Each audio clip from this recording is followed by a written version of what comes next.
এই যে এই প্রশ্নটা অনেকেই করে আমাদেরকেও, যে ডাক্তারবাবু আমি তো বেশি খাচ্ছি না, একটা আমি কমিয়ে ফেলেছি, 4টে করেছি।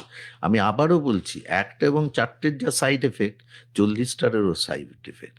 এটা আপনি জীবনে বন্ধ করতে পারবেন না আপনি যদি একবারে বন্ধ না করেন। ওই একটা বা 4টে করে দেখা গেছে যে তাদের ফেইলিয়ার রেটটা হচ্ছে 100%। কিন্তু বন্ধ কোথায় হয় এটা আমরা তাদেরকে বলি যে দেখবেন আপনি এখন করছেন না তো, প্রত্যেকেই করে when you are going to have an events, যে একটা হার্ট অ্যাটাক হলো, কি একটা স্ট্রোক হলো, কি একটা অর্গান ড্যামেজ হলো, হ্যাঁ তখন আপনি বন্ধ করবেন। সবই হয়, কিন্তু ওই যে ভয়টা পেল যে একটা স্ট্রোক হয়েছে, ওই ভয়টা যতক্ষণ না হচ্ছে ততক্ষণ এরা ছাড়তে চায় না। ছাড়াটা মোর মানসিক, শারীরিক কিছুটা আছে, মানসিকটা বেশি।